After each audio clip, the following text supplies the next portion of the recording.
Ikaw ba hanggang ngayon ay nakakaranas ng mga pangharas ng mga OLA agents? Kahit na nakikiusap ka na madidelete ka ng iyong pagbabayad, to the point na hindi mo naman tinatalikuran ang iyong pagkakautang? At ang pinaka-worst nga dito guys, dahil pati yung mga personal contacts natin ay na-access na rin nila. Kahit na hindi naman natin ginagawang contact references.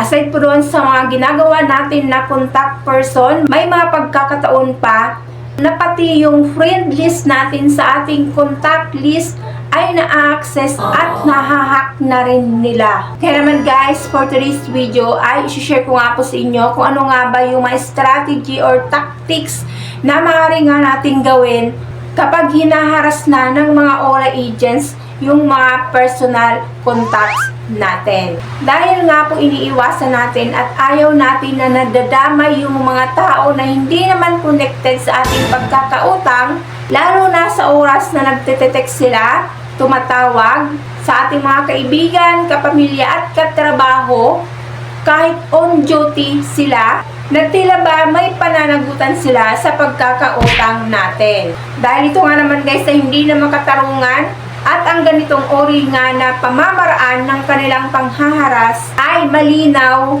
na violation na sa ating data privacy at ito ay labag na sa batas.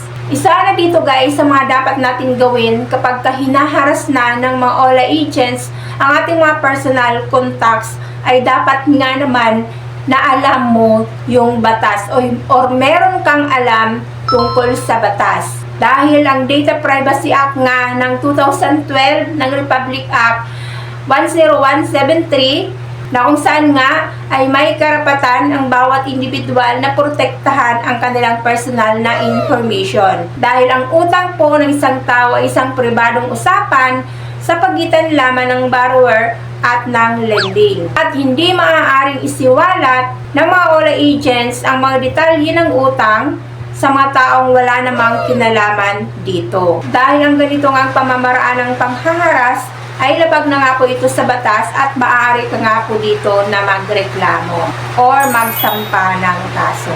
Lalo na nga po guys kung ang iyong mga personal contacts ay hinaharas na ng mga agents. So ano nga ba dapat gawin kung ang iyong mga personal contacts ay hinaharas ng mga agents?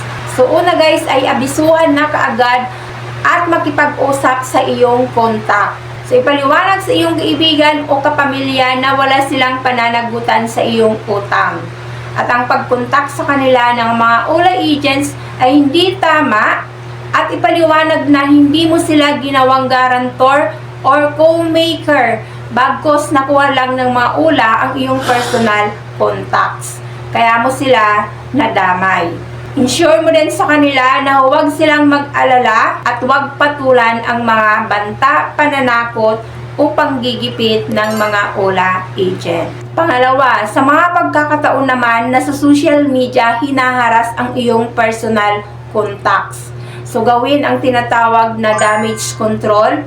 So, una nga dito guys na gagawin nyo ay ilock nyo po ang inyo pong mga Facebook profile. At siguraduhin mo na hindi buong pangalan mo sa Facebook ang nakalagay sa iyong Facebook name. Ayusin din ang iyong privacy settings sa pamamagitan ng privacy check-up video ng Facebook. So, hanapin nyo lamang ang how people can find you. Sundin lamang ang instructions doon at check nyo din yung mga nakatag sa iyong public photos or public post mention. At iantag ang iyong pangalan kung may makita ka man na nakatag sa'yo. So, paano nga ba malalaman kung may nagtag sa'yo sa public post or public photos?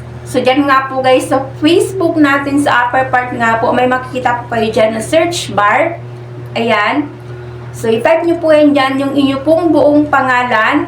Dahil nga po, if ever na may nagtag sa'yo, lalabas po yan dyan ang inyo pong pangalan. So, doon mo na nga po malalaman kung may mga nagtag na nga po sa iyo in public post at public photos.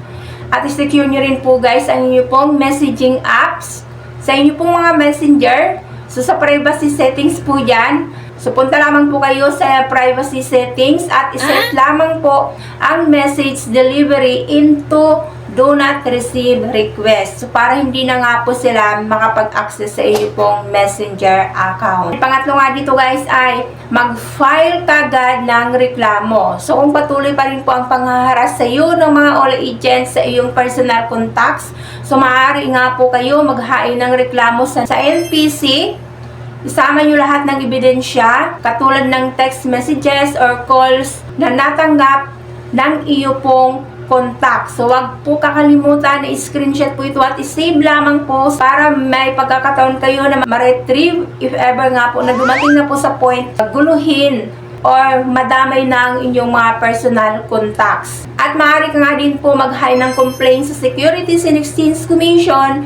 So, via email po yan. So, pupunta po kayo sa website ng SEC. At doon nga po ay maaari kayong makipag-chat sa kanila pong chatbot or sa system-generated messenger bot nila na kung saan ay maaari nga itong maimbestigahan itong mga mapang-abusong lending practices nila. At syempre guys, ang pinaka-importante talaga dito, if ever na nga dumatating na tayo sa point na na-access na nila yung personal contacts natin. So, pinaka-importante dito ay maging kalmado. So, maging kalmado po kayo. Huwag magpanik at lalong huwag magpadala sa mga banta at pananakot ng mga OLA agents. At huwag din po guys magpaluko sa mga sinasabi nilang legal actions at sa mga pagbabanta. Tandaan po na may mga tamang proseso po dito pagdating po sa koleksyon ng mga pautang. At ang harassment nga dito ay hindi bahagi nito, kaya tayo po ay may laban. So, matuto tayong alamin ang ating pong mga karapatan para po maprotektahan po ang ating mga sarili at ating pong mga personal information. At tandaan din po natin guys na may mga batas nga po tayo na sinusunod dito para po maprotektahan ang ating mga sarili kasama po yung ating mga mahal sa buhay. At huwag tayong matakot o mag-atubiling lumapit sa mga kinauukulan at sa mga nakatataas para po malaman natin ang mga tamang hakbang para maprotektahan ang ating privacy at mga karapatan. Siyempre guys, lastly dito ay humingi po tayo ng gabay sa taas na maging OLA free tayo, mamuhay tayo ng walang kinatatakutan at walang pangamba. So, ayan guys, so sana po nakatulong sa inyo, hindi man 100%, at least nabigyan po kayo ng mga ideas kung paano nga ba natin maiiwasan o bibigyan ng wasto at tamang pamamaraan para hindi nga po tayo nahaharas ng mga OLA agents. And ayan guys, so thank you po. Marami pong salamat as always naman po. God bless. Bye-bye.